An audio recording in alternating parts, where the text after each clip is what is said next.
Hey, this is Stephen Christian of Amberlin, and you are watching the Lab Podcast. All right.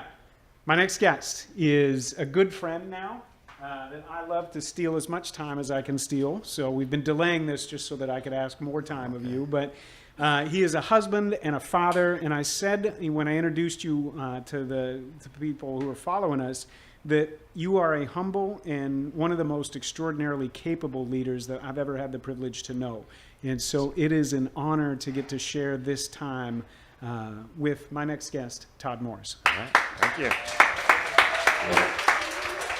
All right, you ready? That was very nice. See that?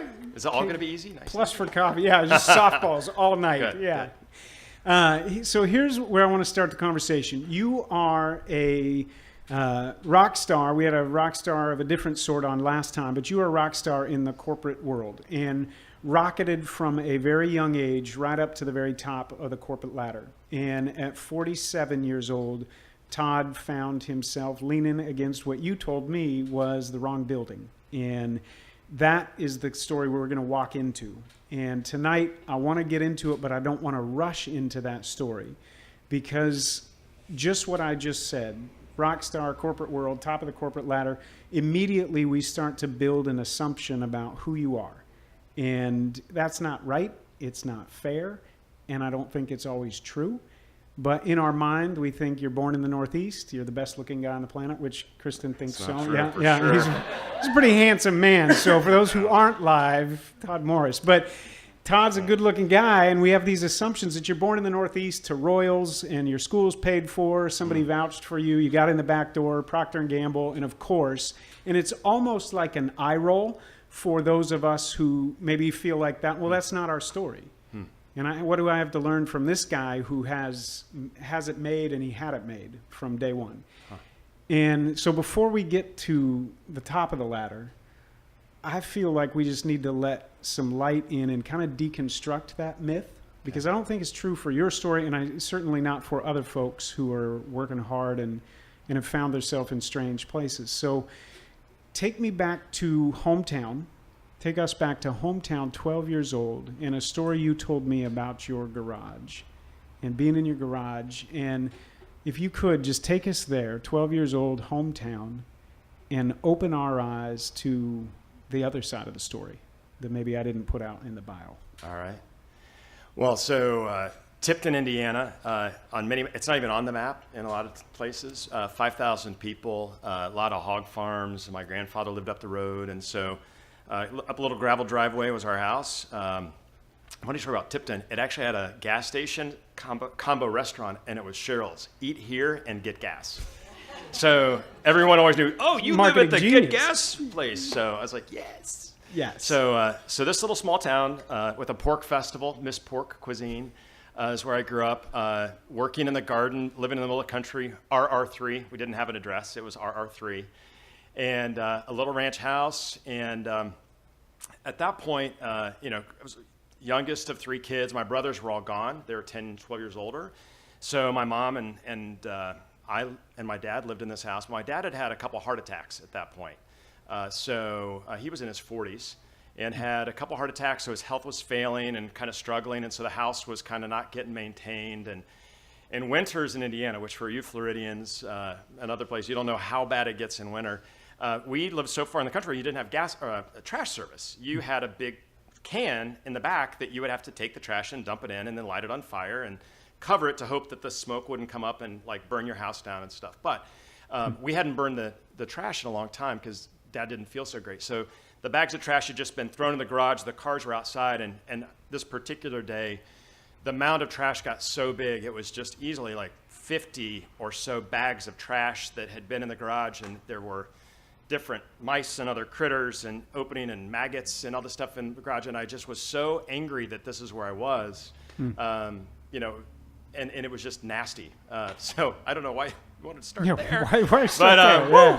There. I think my wife would say that's where I got my obsession with clean. Because I got that stuff out of that garage and I scrubbed that floor on my hands and knees to try to just get rid of all of that. Yeah. And so I didn't blame my dad. I wasn't mad. I was just more like, this is not the way it's going to be. Yeah. We're going to fix this. Yeah, the reason I wanted to start there, 5,000 people in a town, and what's the festival called? The Pork Fest. The Pork Fest. Yeah, so you got 5,000 people. There was actually a Miss Pork Loin, or Miss Pork Cuisine, and she was Miss Pork Cuisine. It was an honor. Yes, that's a huge honor. People drove tractors to school on Bring Your Tractor Day. This is the thing. Not kidding. And you knew livestock well. You told me that you could tell sheep from cows and chickens, and you had a pretty... Well, I can tell those species apart, but I got kicked out of the Future Farmers of America because one of the things you had to do, and I was in like 7th grade, and every kid had to go to like wood shop and metal welding, and I was like, I'm just not good at this. But in the livestock judging, you have to pick out of 4 sheep, which one is the best sheep, which is the 2nd, 3rd, and 4th. And if you're right, you get prizes. And I like prizes. So I tried to judge it. I said, now this one is the worst sheep of the bunch. I said, it's a sick sheep. I don't know why, but it's got a big tumor on the back. And they were like, Todd, it's a male. Yeah. And at that point, I knew, I was out. I don't think I really get this. Okay, which is why we're not starting there about livestock judging, but we are starting there because I think that there was that growing sense that maybe this is not where I'm supposed to be or where I want to be. And then that just intensified. You told me early childhood had a dream to go into business. There was a dream to maybe go on to Harvard Law, and we'll get to that in a second. But there was this mounting sense that I'm getting out of here. There's something else that I want to pursue. And I was at 12. And at 15, life changed again and got harder. Your dad's health had declined, and things got tough. And take us to 15, catch us up to 15, and maybe what was next in that shaping that started to push you. Yeah, so Dad's health, he was a terrific guy, by the way. Just like one of those guys was like the mayor of the town, but had grown up the youngest of 10 kids, the only one to go to college. He worked as an insurance salesman, hardworking, but had his struggles too with alcohol and gambling and mostly his self-esteem. So one day I was coming home from practice, and my dad always picked me up. My mom worked harder, or let's say longer hours. My dad just didn't show up. And it got to be a couple hours late, 4 hours late, and I'm just sitting in front of the school. And eventually we had to wait about 24 hours to realize that my dad had committed suicide.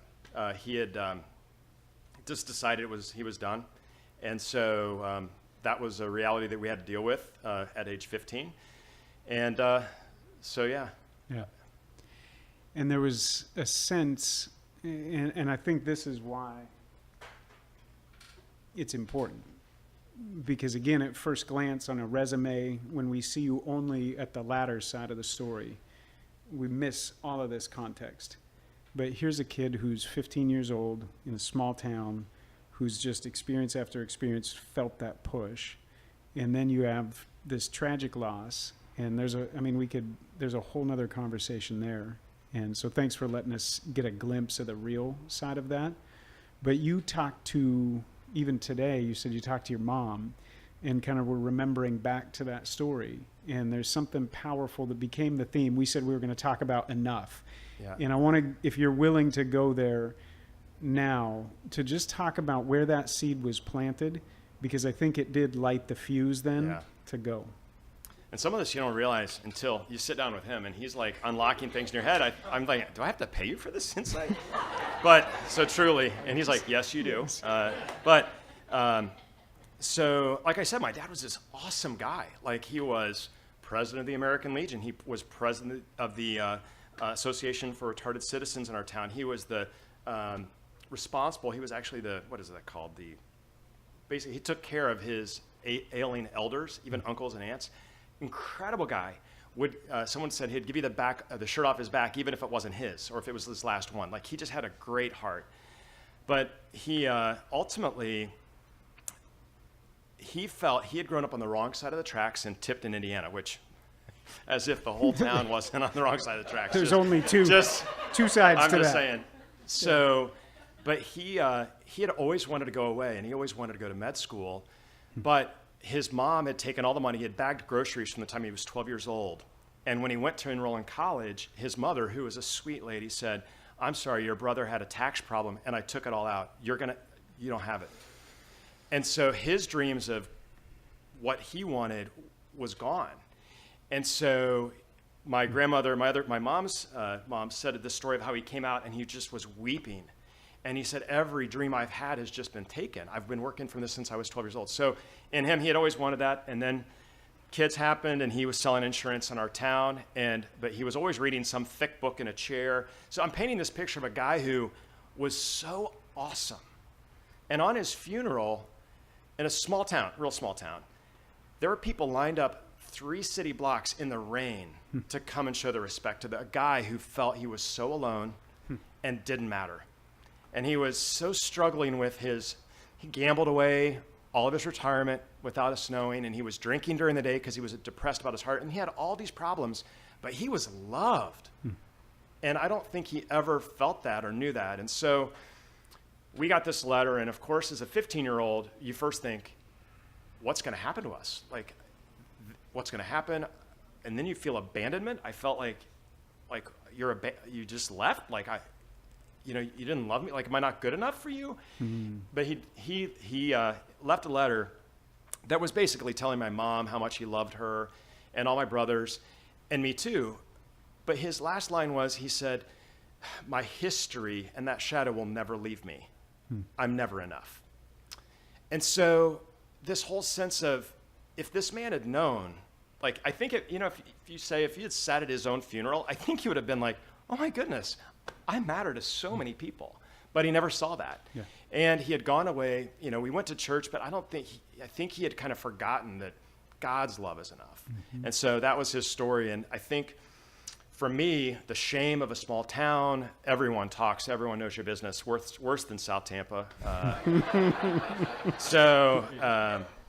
Everyone knew, everyone is pity. And my guidance counselor said, I just don't want you to derail and completely, just go the wrong direction. And there was never a choice. I was like, I am going to just get into hyperdrive and I'm getting out of here. I am going to make something of myself and not let this, kind of be the mark of my life. This is not my story. This is not where this story ends. And so but that was his story, and that's how his story ended. I think it looks different, it feels different for so many of us, but the story that your dad was wrestling through became a bit of the story that you wrestled through, and you took a different direction on it.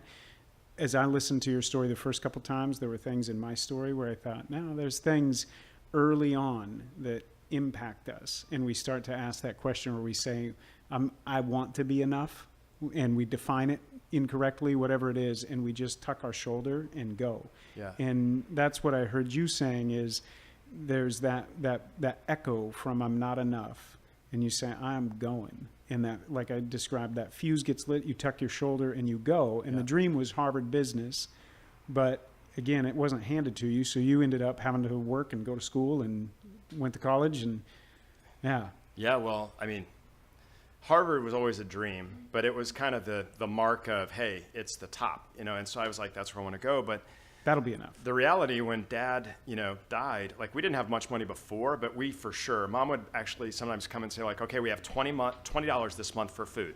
Let's figure it out. And we figured it out. And she was a nurse. She was incredible. Like, I mean, my idol to this day. So you just start dealing with things differently. Some things bad, like I made my own sweatshirt one time because all the rich kids in school had polo shirts, with the little pony on it. You know what I'm talking about? So those were very expensive, and I couldn't afford it, but I could afford a Champion shirt at the Walmart and a patch. And so I traced and made a polo, and I stuck it on until my friends were like, did you make that up? And they pulled the pony off. But I was so trying to find my value in these labels. Like, my car wouldn't go in reverse for 2 years. So every time I parked, I'd be like, gotta have a good way out because it only goes forward. Like, that one actually is really, you talk about Fred Flintstone. You kind of get your leg going to go back sometimes because someone parks in front of you. Things like that, or going to college and credit cards were maxed out and being like, well, Mom is like, well, the Shell credit card has $100 on it. And she's like, go grocery shop at Shell. And I would be like, ramen it is, and ramen and tuna, and so just, we got by. And I was never, actually, I never felt bad. I was like, this is just the way it is. Like, we're going to figure it out. And someday someday, this will not be my story. This will not be the reality. And I will take care of you, Mom, as long as I live. Because he left you, I will not leave you. And I will provide a way for us. And my kids are not going to have to experience this bad stuff. But it wasn't bad. It wasn't all bad in the moment, but it was a burning, this is going to be different for me. Richard Rohr talks a lot about first half, second half of life, and his perspective is that the first half of life, we're building the container, trying to figure out our identity. And his way of describing this, he says that the whole first half of our life, we're defining our identity in the container, so to speak. And the second half of life is the contents, and that's the good stuff, but we have to make that switch. But he says that the way that we begin to define the container is usually by saying what we're not. I won't be this. It's not going to be that. And that's the way, just as young people and young minds, we start to orient against what we're not, what we're not, what we're not. And that if we keep down that track, it can just entrench us, pushing towards this thing that ends up at Procter & Gamble. That was where actually a lot of it was, and my wife is here, I'm sure she'll chuckle, because our car would always die. It would always happen in the town square with all my friends driving by. And my mom or I would be going to school, and the car would be dead with the hood up. And I would be trying to figure out, and I was like, I will always have a new car. I am not going to have this. Or our house would always have leaks and have mice all over, and I'd have to settle the traps in the house, and I'd go to bed, I'd hear the snap, snap, snap, snap. And I would have to go clean out these mice traps. And I just remember being like, I want to have a house that's secure and safe for my family. I don't want my kids to have to deal with this. So I think you're right, that this almost neurotic sense of provide, and or protect was so strong. And I think you do, like, it was not towards that. It was away from that. Yeah. So that's I should read that book. Yeah, it's a good book. Yeah. So that pursuit to say, I won't have this. This will not be my life, takes you in. What was it like to get your first job? I mean, when you did, because you did make it, you graduated, you tucked the shoulder and went for it. What was it like? Did it feel like enough when you first got that job? I mean, had you defined enough to the point where you said, if I've got a car that works and a house, if I get a new car and a new house, that'll be enough? And the car still didn't work then because I hadn't paid off my college debt, and I wasn't going to buy a new car until I got out of debt. But it wasn't enough. So you kept chasing it. Yeah. So I hear you saying at the first job, it didn't feel like enough. Well, no. What I'd say is it felt incredible. Even getting to Indiana University where I went, I actually started to fit in with people who were interested in other things than farming, which I respect, partly because I can't do any of it. But I started feeling significance, when I got to a little bit in high school and then at Indiana. But my first job, I was blown away that I even got it. Mostly they give out 2 undergraduate jobs at Procter & Gamble in advertising. So your brand management, it was the function. But most of the people had Harvard MBAs. Many of them had run the Singapore Stock Exchange. One guy was a rabbi who had his master's from Stanford. And I'm thinking, and they hired this kid from Tipton, Indiana. Oh my goodness, I must be a good interviewer. Heard about the Hog Fest. They heard about the Fig Fest. They did. They're like, he can set me up with some pork loin. But I really thought, I was like, how did I get in? And then it was, oh no, how long till they find out? Yeah, there you go. That I'm a lie. That I don't know how I got good grades. Yep. Because after Dad died, I never got another B. But I was like, they're going to find out that I'm just me. Yeah. So, in fact, I was the only suit I had was the suit that was a wool suit. And in Cincinnati, Ohio, in the summertime, it's hot. And so I remember being like, first, wearing this wool suit. And my mother said, you know what? You're going to have to take a store credit card, go to the Lazarus, buy yourself some clothes. I'm like, but Mom, I don't get paid that much in this internship. She's like, just take them back at the end of the summer. That's the only thing I know how to do. And so I felt great about getting the job, but I felt horrible when I took back the clothes. And I didn't have them altered because you can't return them. So, but the lady called me on it. She's like, well, there's interesting dry cleaning tags that are in these things. And you have all the receipts sitting over here in a Ziploc. And I was so ashamed of having to return these clothes. And I knew that it was wrong. But so I went back and bought them a lot of other things once I started getting a real paycheck. But that was just how, survival of what else am I going to wear among these Harvard MBAs? And they did come from different families and backgrounds, but I was determined that through hard work, I could do it. Yep. And so it was just hunker down, and I slept under my desk a few nights, but ultimately it worked out. Yeah. Well, it's interesting. I mean, we just covered, a decade of your life? I mean, 12 to 22, 23, 24. I don't know what the time level or the timeline was there, but we just covered a decade of life. And I think when Todd and I were talking about, you've actually shared things with me that you, in hindsight, you laugh about complaining about some things that you were, enjoying the life of a top level corporate executive, and you found yourself going, even that wasn't enough. And when you were sharing that, I was like, man, he's talking about things that I don't even have an imagination for. And so seems like there's so much distance sometimes between the two worlds. But I think what happened is when we were talking the last couple times, I started to hear these themes that I think every single one of us faces. You faced it, I face it, your dad faced it. But am I enough? What does that look like? I'm not enough. I won't be that. And I tuck my shoulder and I start to define an identity and build an identity not towards something, not maybe informed by a higher perspective, but I'm going to not be that. So I start to build it. And then I have shame. And after shame, there comes the fear of fraud. And I probably just touched on everybody maybe nearing midlife that walks through that journey of going, will I ever be enough? I'm ashamed of where I came from, and I'm tucking my shoulder to try to outrun that shadow. And then it gets to the point where they're going to find out at some point. It's not going to be enough. That, when you talk about 10 years of life, not cultivating the true identity. Talk about the false self versus the true self. We just spent a decade of life hustling to try to outrun this shadow.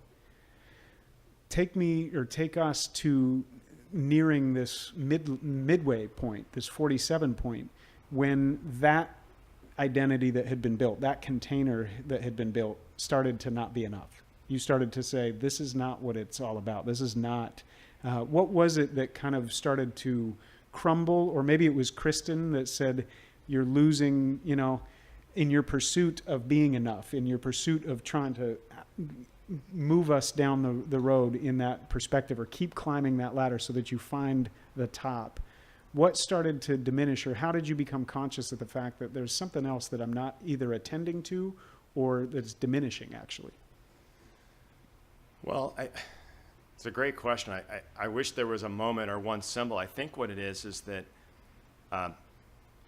if I was finding my value really in my title, the influence or the organization that I could lead, the results I would get, the accolades and praise or respect I got, or the paycheck, which were rising up, it's like an addiction that, like, more and more doesn't give you the same rush as when I got my first job at P&G. And so you get this next new job, and then you're actually like, suck it up more. You can do it. You've got to keep this going. And you get there and you're like, this is exponentially more work, and it is not exponentially more. And you start to say, what am I doing? And so I don't know, there was a moment, I think one was laying in Tokyo where I was literally working a US day and a Japanese day, and I slept 2 hours in between. And when I woke up from my 2-hour nap, they were upset with me in the US that I was 5 minutes late for a call, even though I had just worked a full day. And I thought, there's not enough of me for you people. Like, I'll never be enough. Like, it's impossible. Because in addition to all that, they were like, and the board of directors deck is due tomorrow. And I was like, and when am I going to get that done? Because I've got a whole day in U.S. conference calls. And I booked my calendar. If you just literally looked at it, it was 22 solid hours. And in there, I was going to do a board of directors deck. And I remember being like, impossible. And then the guilt of, trying to connect with my kids, and the messages started getting shorter and shorter. They were not oh, Dad, let me tell you all about this, and da-da-da. It wasn't the relational. It was like, we're fine, when do you get home? But it wasn't the warm. So those were little signs. When that stuff started happening, were you so immersed in just the cross pressure of the world you were in that you kind of just, those darts hit and you went, I'll get to that later? No. Or did that stuff sink? Oh, those darts sank. One was, so I just gotten this job, which I had 5 CEOs in 7 years, and private equity held businesses that their model is to come in, highly lever a business and sell it for a strong return on equity about 3 to 5 years later. And we had done that successfully. We had created $800 billion in value for the last people that they profited. And so now the new ones were like, do it again. And when we got there, they fired everyone on the leadership team and only kept me. So first you're like, whew. And then you're like, yeah, that's awesome. But then you're like, wow, these people were good people. But it was just this, they don't fit the precise spec, so get rid of them. So you realize how expendable you are. And then I think it was at some moment that, something wasn't going well. And I just was really upset. But then I found they had been recruiting for my job outside because the people they were recruiting were my friends who I'd worked with for 20 years. But then I ultimately went through a 3-day psychological test, reference check, and an aptitude test. I was literally taking math questions, and my score on it would determine whether I kept my job. And so by taking this aptitude test, eventually they were like, wow, congratulations, you're now global president. We're, in addition to the US stuff, which wasn't stressing you out enough, we're going to add 7 other countries. Yeah. And you need to leave tomorrow for Tokyo. It was not tomorrow, it was like 3 days. So when this awesome thing was, I was like, whoa, look at this. I really got that job. But my daughter, we were out at dinner celebrating, and she said, are you happy, Dad? She's 15. Her name is Lucy, and she said, are you happy? She said, because if you're happy, we'll figure it out. But we just miss you. We just miss you. My middle daughter, Tatum, sunk a real strong one, and she said, Dad, let's get the math. How much more are they paying for you for this? Because I figured it out. We can sell our house. Here's the profit. We're going to buy a house, and then you don't have to work. That's the plan. And so those were 2 middle children. Oh, boom, boom. Yeah. And so between the 2, the heart of we just miss you, I hope you're happy. Inside I'm thinking, I'm miserable.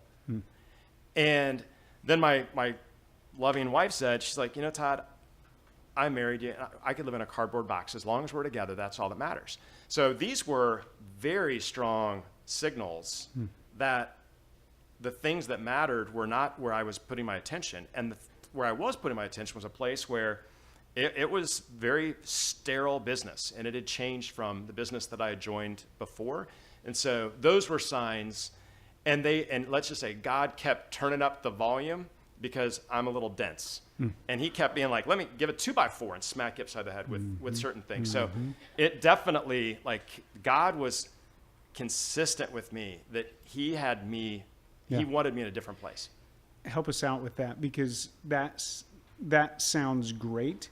But for many of us who go, man, I'm in a job, I feel this, I'm hearing those things from my kids.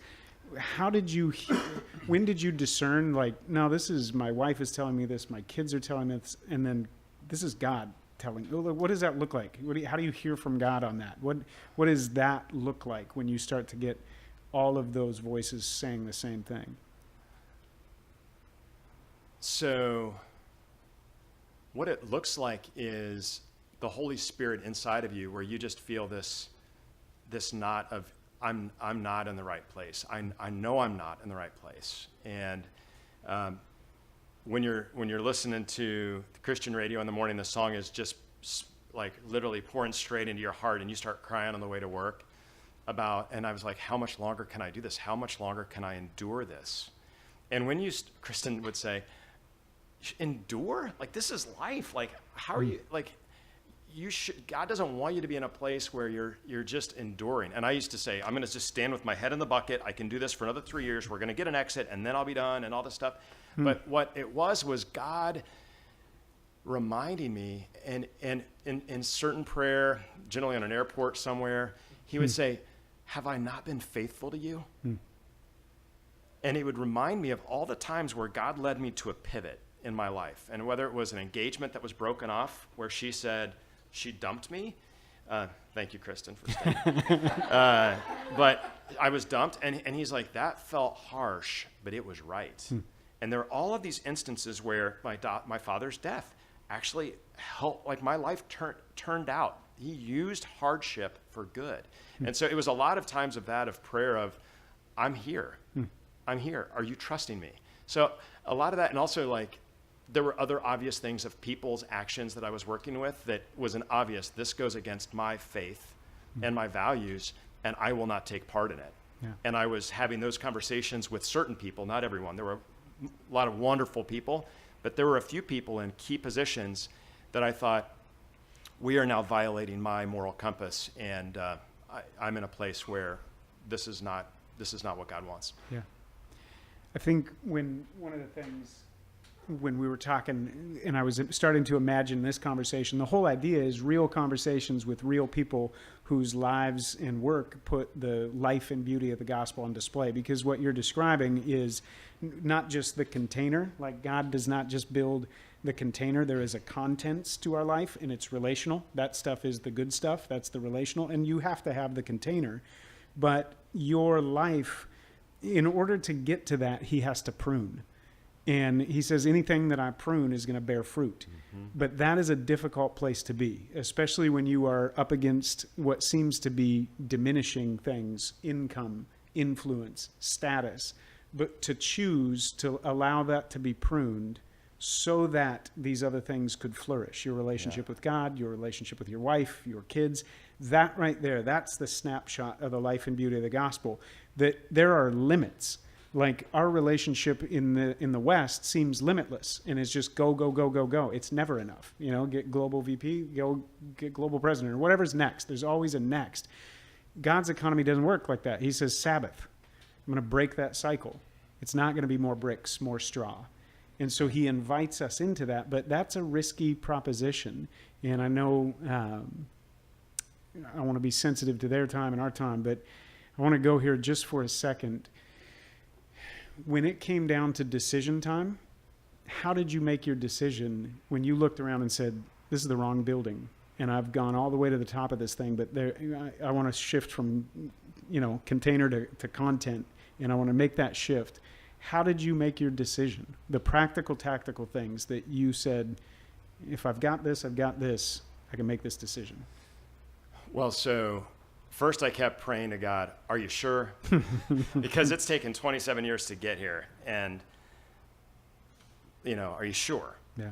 Are you sure that I shouldn't just gut it out another couple years? God, with you, I can do it. So that was step one, is God. And he kept, time and time again, revealing. And that day I would go to work and someone would do something that was so against what's right that I was like, that's a clear sign, run. And I would come home and talk with my wife. So the second step was I prayed and talked with my wife about, I think it's time. And we had been praying about it for a year. So this was not an overnight. It was not, I got upset. I came in one day and packed a box. And she was like, she was actually saying like, you need to go now. Like, just let's move, let's change and move to a new place. And so then finally was praying for a kind heart and not a resentful heart. Sure. Because leaving meant we were walking away from a lot of stock. We had invested a lot of money into the business. So we were walking away from a big part of our retirement savings that we had invested in this business. And so I was leaving the job, 1,300 people of whom I had hired about half. So a family, because I'd been there for 17, 18 years, and a chunk of money. And so, I was angry at certain people. And I had to pray for peace, to show God's grace to them, even though that they may not know God, just to love them, even despite all the issues. And so those were the three prep steps, I would say. And then it was great relief. It was, I would just say, just relief. Yeah. Somebody who's listening, well, let's go here. How do you define enough today? You're a year out from this decision, and and now looking back, if somebody asks you today, okay, I hear you saying you chased it and it was never enough internally or externally, and they said, Todd, how do you define enough? God's grace is enough. I was always looking for man's approval. And as much as I was a Christian from the time I was, a kid, church youth group and stuff in high school, I was still mostly looking and defining my value based upon people's assessment of me. People's, what did my title say? What did my bank account say? What did my house say? As opposed to, what does God say about who I am? And, what do my children say about who I am? So while on paper my priorities were there, my actions, my calendar did not match my priorities. And so defining enough now is actually not even enough money, enough time. It's God's grace. And in God alone, like I could have nothing. I could be dying. I could be on that corner. And God's love for me. Because that's ultimately if my dad knew that, he would not have made his choice. And I realized I was repeating his cycle, but a different way. And so until I got to God, and so truly, I was like, I left and I was like, what's the next job? I'm like, and I would pray, and all I kept getting was, be still and know that I am God. Every quiet time, like in which I was not like the daily sit down and all this stuff, but like every time I'd pray, it was like, be still. I have you right where I want you to be for a year. For a year. So what is enough? God's grace is enough. And so for all of us who struggle with, I'm not a good enough dad or mom, I'm not pretty enough, or I'm not thin enough, or I don't have enough money, or I don't have enough time, or I'm not at a good enough job. All of that is wrong, because that's the way the world defines it. Enough. And the fact is, we're never going to be enough. I'm never going to be enough of anything to please anyone. Just ask my 8th grader. I'm really not enough for her, and that's okay, because she is. Trust sweetie, me, I love you. My wife is giving me a high five, like whoop whoop, because truly, you just can't be enough for all these people who need something from you, who want something from you, and the great news is we don't have to. And so, for me, this addiction for career was actually it was an addiction of work, praise, money. It was an addiction. And it was actually, unlike a drug addiction where people say, hey, dude, put the meth down. This was people like, ooh, get another promotion. You're the man. Ooh, got this. You're the man. So it was actually society praising my addiction that was counter to God's true plan. Because what I was sacrificing to get further was actually the things that were kingdom and more important, right? So I was being propelled on to do stuff. So that's what I'd say. The enough is God's grace, and that's it. Because when we find that, and my prayer for the last few months has been surrender. Lord, I surrender to you. What is your plan for my life? I don't want my plan for my life. I've done that. So that's what I think enough is. There's an epidemic in culture where we are celebrating every kind of false measure of thin enough, rich enough, powerful enough. The accolades, you mentioned it earlier out in the back, just the Instagram continual cycle that we're feeding. And it has to be broken. We have to shatter it. We have to shatter it for our kids. We have to shatter it for our lives in here. And it takes a tremendous amount of courage and bravery to just say, I struggled with that addiction and I went for it and I got there and it was not enough. And now I have found the source of enough. And so thank you for just leading the charge in that way. There's a million more questions I want to ask you. One is, how has this changed your conversation with your kids? Have you shifted the way that you are, as they think about college, as they think about what comes next? Yeah. So it wasn't easy with that. I was doing 3 hours of carpool, and I was upset. I was like, I cannot believe that I went from running a company to now I'm running a cab company. And I was like, God, really? This is what you want me doing right now? And he said, this is not about you getting them to and from school. I'm giving you 3 hours of uninterrupted time with your children every day. Why don't you see your true mission? And I was like, literally, I was humbled. I was like, I still don't like driving. I don't like this drop-off line. But so that was part of it. But that time with them, my daughter Tatum said it last night, because I was like, what do I have to say to these people? And she's like, oh, let me tell you. She literally came out of the den where she was doing homework. She's like, you tell them that before I had a dad in position, now I have a dad in relationship.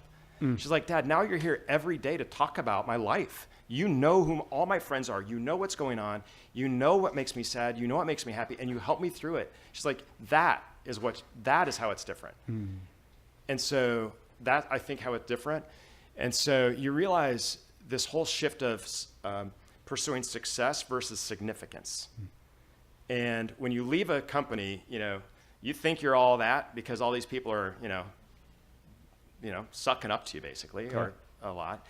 And then you leave and they're just sucking up to the new guy. And you have a core group of 10 friends. They didn't love me. They loved my title. They loved my budget. They loved the power I had. So this whole idea of focusing on things that are like legacy issues, which are my kids, I'm going to have them forever. And their whole lives are only shaped by me. That company can be led by a lot of people. So that's how it's changed. And most of all, it's changed how I understand my purpose. Thanks for taking the time. We're going to shift over and do some question and answer, but I'll tell you what, for anybody who's listening, container versus contents, you have found the secret, and the secret is that flourishing is relational. It's not circumstantial. You can have all the new cars, all the new houses, less rats, whatever you want to have, but flourishing is relational, and it is upwardly knowing God. And for people who are made by him and for him to be in union with him, that is where it begins. And then we begin to discover our true self, and the false self can go away. And then you begin to realize that there is beauty surrounding us in the 10 friends that are standing right there, and we start to invest in the people and places that matter. So thank you for daring greatly, as Brene Brown would say, to lean into that adventure, and for putting it on display. We appreciate it. And we're enough, right? We're enough. Amen, amen. All right. Thank you.